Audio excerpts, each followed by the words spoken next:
खुदावंद यीशु के पाक, मेहरबान और जलाली नाम में आप सबकी सलामती हो। जैसा कि आपके सामने इस वक्त ऊपर मेंशन्ड है स्क्रीन पर कि आज का जो सलीबी कलमा जिसको मैं बयान करूंगा वो तीसरा है, जिसको मोहब्बत का कलमा कहा जाता है। और मोहब्बत बाइबल मुकद्दस का मरकजी पैगाम है।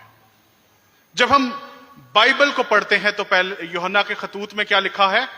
खुदा मोहब्बत है। फिर जब हम यूहन्ना की अंजील उसका तीसरा बाब और उसकी 16वीं आयत पढ़े तो वहां पर खुदा की मोहब्बत की शिद्दत का हमें जिक्र मिलता है, जहां पर लिखा है कि खुदा ने जहां से ऐसी मोहब्बत रखी कि उसने अपना इकलौता बेटा बख्श दिया ताकि जो कोई उस पर ईमान लाए हलाक ना हो बल्कि हमेशा की जिंदगी पाए। मेरे अजीजों, जब हम रेड लेटर बाइबल पढ़ते हैं जिसमें खुदावंद यीशु मसीह के अल्फाज सुर्ख रंग में लिखे गए हैं, तो ये वेरी वर्ड्स जो हैं खुदावंद यीशु मसीह के हमें लाल सुर्खी में उसमें मिलते हैं। इसके अलावा खतों में पौलुस रसूल कहते हैं कि खुदा ने अपनी मोहब्बत की खूबी ऐसे जाहिर की कि जब हम गुनहगार ही थे तो मसीह हमारे लिए मुआ। इसके अलावा मेरे अजीजों, जब हम बाइबल मुकद्दस को पढ़ते हैं तो वहां पर हमें बहुत सारे हुक्म मिलते हैं कि अपने पड़ोसियों से अपनी मानिद मोहब्बत रखो, उसके अलावा एक दूसरे से मोहब्बत रखो, फिर ईमानदारों से मोहब्बत रखो। अभी पहले और दूसरे कलमे में हमने सुना कि अपने दुश्मनों से भी क्या करो? मोहब्बत रखो। फिर इसके अलावा बाइबल बताती है कि मोहब्बत दायमी है और मोहब्बत अफजल है। इसके साथ साथ जब हम पहला करंथियों और उसका 13वां बाब पढ़ते हैं तो उसमें हमें मोहब्बत की खूबियों का जिक्र मिलता है। और जब हम बाइबल मुकद्दस का जरा इन डेप्थ मुतालिया करते हैं तो बाइबल के अंदर 5 से लेकर 7 ऐसे यूनानी अल्फाज हैं जो मुख्तलिफ तरह की मोहब्बतों का जिक्र बयान करते हैं। पहली मोहब्बत जो बाइबल मुकद्दस में यानी यूनानी जुबान में पाई जाती है, जो जिसमें बाइबल का नया ऐतनामा लिखा गया, उसको इरोस बोलते हैं, जिसका मतलब है रोमानवी मोहब्बत। उसके बाद दूसरी मोहब्बत जिसका जिक्र किया गया है, उसका लफ्ज जो इस्तेमाल हुआ है वो फिलिया है, जिसका मतलब है दोस्ताना और बरादराना मोहब्बत। और फिर उसके बाद जो खानदानी मोहब्बत का बाइबल मुकद्दस में जिक्र किया गया है तो उसके लिए लफ्ज स्ट्रगोस इस्तेमाल किया गया है। कुछ बाइबल स्कॉलर्स स्ट्रगोस और फिलिया को मिक्स कर देते हैं, यानी दोस्ताना, बरादराना और खानदानी मोहब्बत को मिक्स भी कर देते हैं। उसके बाद आ जाती है अगापे मोहब्बत, जो कि गैर मशरूत मोहब्बत है जो खुदा इंसान से करता है, इलाही मोहब्बत। इसके अलावा एक और तरह की मोहब्बत का भी बाइबल मुकद्दस में जिक्र किया गया है, अजनबियों से मोहब्बत, हॉस्पिटैलिटी, मेहमान नवाजी। एक और लफ्ज जो इस्तेमाल हुआ है वो है फिलूटिया, जो खुद से मोहब्बत करना है, यानी जब हम एक्सरसाइज करते हैं, अपने वजन को कम रखते हैं, अपनी डाइट, अपनी एपेटाइट को कंट्रोल में रखते हैं, यह लफ्ज उसके लिए है। इसके अलावा बाइबल यह भी कहती है कि मोहब्बत ठंडी पड़ जाती है, इसको जगाया भी जा सकता है, ये उभारी भी जाती है और इसको आग से भी तशबीह दी गई है।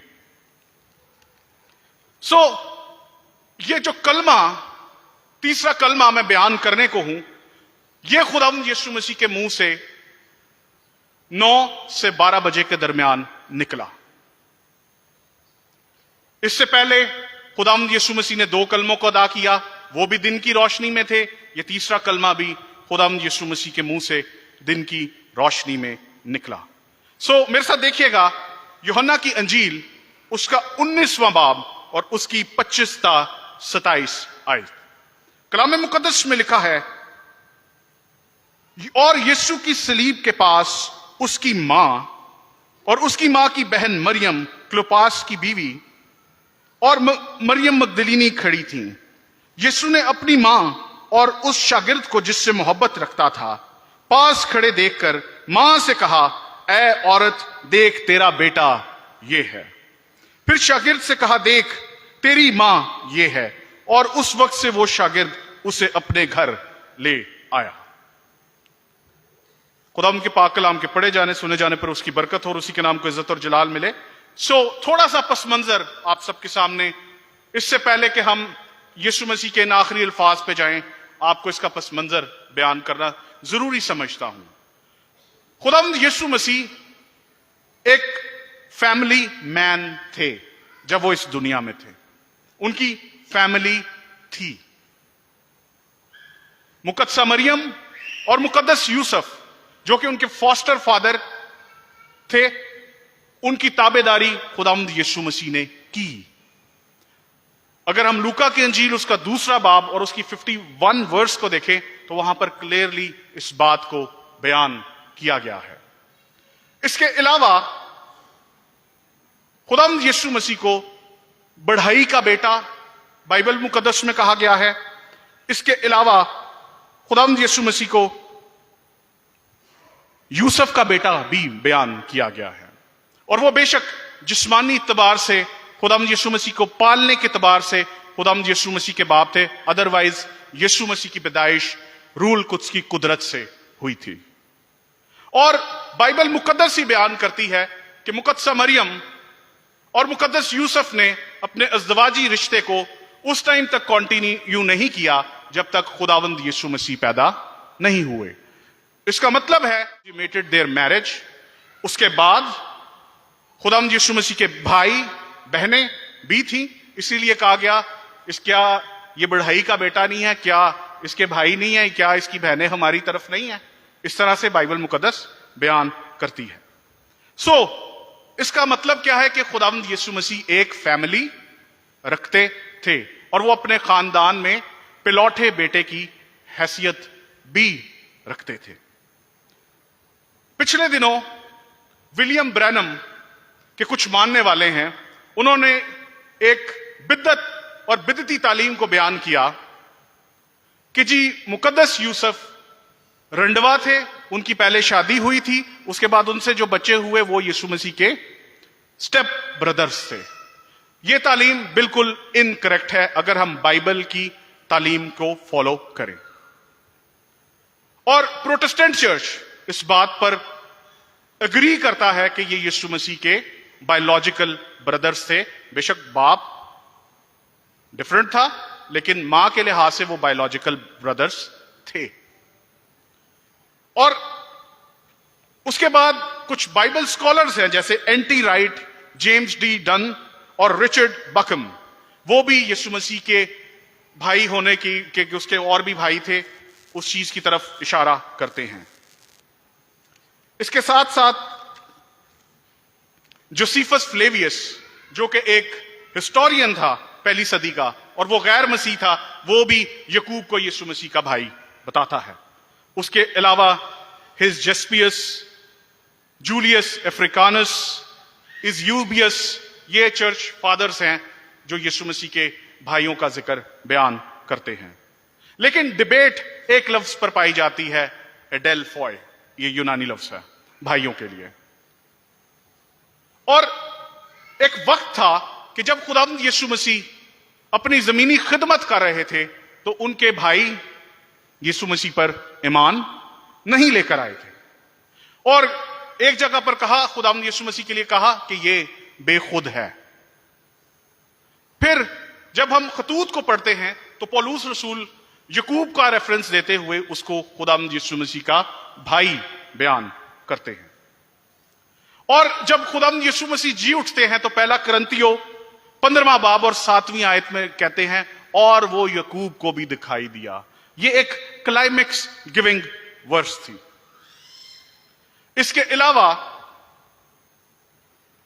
यकूब जो यीशु मसीह का भाई था, वो और यहूदा का खत भी जो हमें बाइबल में मिलता है, वो भी यीशु मसीह की फैमिली की तरफ इशारा करते हैं कि जब यीशु मसीह जी उठे और जब बाला खाना में मुकद्दसा मरियम और उसके भाई और दूसरे ईमानदार दुआ कर रहे थे तो वहां पर भी यीशु मसीह के भाइयों का, उसकी फैमिली का जिक्र किया गया।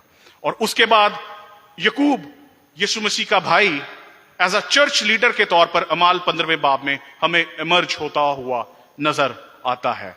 इसका मतलब है कि जैसे यीशु मसीह कहता है कि मैं खादम हूं और एग्जाम्पल छोड़ता है, खादम की फैमिली में भी खिदमत गुजार होने लाजमी है, अगर हम यकूब और यहूदा को देखें। फिर यह तो था सारा पस मंजर कि यीशु मसीह एक फैमिली मैन था, और यीशु मसीह ने अपनी खिदमत का आगाज नहीं किया था। बताया जाता है कि उस वक्त मुकद्दस यूसुफ की डेथ हो चुकी थी और घर की सारी जिम्मेदारी बतौर पे लौटा बेटा खुदावंद यीशु मसीह के कंधों पर थी। और मैं यह भी आपको बताना चाहूंगा कि मुकद्दसा मरियम खुदावंद यीशु मसीह के बारे में हर एक बात जानती थी, और यीशु मसीह ने मुकद्दसा मरियम की भी ताबेदारी की जब काना गलील में पहला मौजज़ा किया। फिर उसके बाद हम देखते हैं कि मुकद्दस यूसुफ की डेथ होती है, यीशु मसीह पे लौटे बेटे हैं, और पे लौटे बेटे होने की वजह से उनके पूरे घराने की जिम्मेदारी उन पर है। और जब खुदावंद यीशु मसीह सलीब पर लटके हुए हैं, नहायत कर्बनाक हालत में हैं, उस वक्त भी उनको अपनी मां की, जिस्मानी मां की फिक्र है। हम मुकद्दसा मरियम को खुदा की मां नहीं कह सकते। क्यों नहीं कह सकते? यीशु मसीह ने कहा इससे पेशतर कि इब्राहिम था, मैं हूं। जिस्मानी तौर पर वो खुदावंद यीशु मसीह की मां जरूर थी, जरिया, चैनल ऑफ ब्लेसिंग जरूर थी, लेकिन वो खुदा के साथ इक्वलेंस नहीं रखती। फिर उसके बाद यीशु मसीह को जब उनकी फिक्र थी, तो उस वक्त जब यीशु मसीह सलीब पर थे, तो ना तो यीशु मसीह के जिस्मानी भाई वहां पर मौजूद थे, और ना वो उस वक्त तक उस पर ईमान लेकर आए थे। और सिर्फ खुदावंद का एक शागिर्द जिसका नाम यूहन्ना था, जिसके लिए लिखा है कि वो उसको अजीज रखता था, मोहब्बत रखता था। इधर वर्ड जो हमने अगापे मोहब्बत का जिक्र किया, अगापे ही लफ्ज इस्तेमाल हुआ है। अब खुदावंद यीशु मसीह के सामने सिर्फ यूहन्ना खड़ा है, और ये वो यूहन्ना है कि सारे शागिर्द तितर बितर हो गए हैं। जैसे लिखा है कि मैं चरवाहे को मारूंगा और भेड़े परागंदा हो जाएंगी, इस तरह से सारे तितर बितर डर खौफ में बैठे हैं। यूहन्ना वो वाहिद शागिर्द है जो यीशु मसीह के साथ सलीब तक जाता है। उसके साथ वो चार औरतें भी जिनका हमने जिक्र किया, वो भी यीशु मसीह के साथ सलीब तक जाती हैं, क्योंकि जब यीशु मसीह अपनी खिदमत में थे तो वो चारों औरतें यीशु मसीह के साथ साथ उसकी मौवन साबित होती थी विमेन मिनिस्ट्री के अंदर। अब कोई नहीं खड़ा, सिर्फ यूहन्ना खड़ा है। और यहां पर मैं यीशु मसीह को बतौर जिम्मेदार बेटा और यूहन्ना को जिम्मेदार शागिर्द की सूरत में देखता हूं। और यीशु मसीह सलीब पर है, दर्द की हालत में है, और सलीब से एक नया हुक्म सादर करता है। क्या कहता है? ऐ औरत, ये तेरा बेटा है। अक्सर सवाल करने वाले सवाल करते हैं कि जी आप खुदावंद यीशु मसीह को एक तो खुदावंद कहते हैं, उनको कहना नहीं चाहिए। अगर आप कहते हैं तो वो तो मुकद्दसा मरियम से बड़ी बदतमीजी से बात करते थे। तो अगर आप ग्रीक वर्ड पढ़े तो वहां पर वर्ड यूज हुआ है गुने, GOONAY, जिसका मतलब है ए इज्जतदार, मोजेस, रिस्पेक्टेड मैडम, लेडी। ये अल्फाज इस्तेमाल किए गए हैं। और खुदावंद अपनी मां से कहता है कि ये तेरा बेटा है, और अपने शागिर्द से कहता है कि ये तेरी मां है। और फिर यूहन्ना क्या करता है?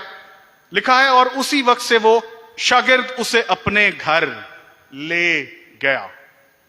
यीशु मसीह ने सलीब से हुक्म सादिर किया। एक्सपोजिटर स्टडी बाइबल में जिमी स्वेगर्ट कहते हैं कि यूहन्ना ने वाकई ही, रिवायत कहती है कि यूहन्ना ने वाकई ही अपने उस्ताद का हुक्म पूरे तौर पर, कंप्लीटली तौर पर, होलसम तौर पर माना। फिर जहां पर जिक्र किया गया और उसी वक्त से वो शागिर्द उसे अपने घर ले गया। इसके लिए भी रिवायत बताई जाती है कि 66 ईस्वी में यूहन्ना रसूल मुकद्दसा मरियम को इफसस के शहर में ले गया, और वो एक घर में रहा करते थे। और जब आर्कियोलॉजिकल फाइंडिंग्स अभी रिसेंट जो हुई हैं, उसमें वो घर दिखाया गया है जहां पर यूहन्ना और मुकद्दसा मरियम अपने आखिरी अयाम तक रही। और ये बात इस बात को झुटला देती है जो एक डॉक्यूमेंट्री आई थी, जीसस इन कश्मीर, जो कि कादियानी डॉक्यूमेंट्री थी कि यीशु की और मुकद्दसा मरियम की कब्र जो है वो कश्मीर में है। इस बात ये हिस्टोरिकल फैक्ट, ये आर्कियोलॉजिकल फैक्ट इस बात को कंप्लीटली तौर पर झुटला देता है। मेरे अजीजों, ये इस कलमे से जो हम लेसन्स 3 सीख सकते हैं वो है कि हम इस कलमे से हकीकी मोहब्बत के बारे में सीख सकते हैं, हकीकी शागिर्दियत के बारे में सीख सकते हैं और हकीकी फर्जंदियत के बारे में सीख सकते हैं। जब उसको कहा ना कि ये तेरी मां है और ये तेरा बेटा है, तो खुदावंद ने एक नए रिश्ते को भी कायम किया, और यह रिश्ता खून पर नहीं बल्कि ईमान पर मबनी था।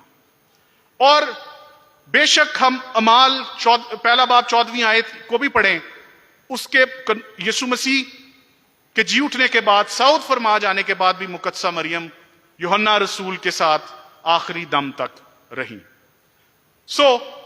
एज अ बेटा हम सब पर यह फर्ज आयद होता है जो हम यीशु मसीह से सीख सकते हैं, वो ये है कि हालात जैसे भी क्यों ना हो, मुसीबतें, टर्मोइल्स, प्रॉब्लम्स जैसी भी क्यों ना हो, हमें अपने माँ बाप की खिदमत एंड टाइम तक करनी है, जब तक खुदा ने आपको हिम्मत, ताकत, कुव्वत, वसाइल फराम किए हैं। आइए अपने सरों को झुकाएंगे।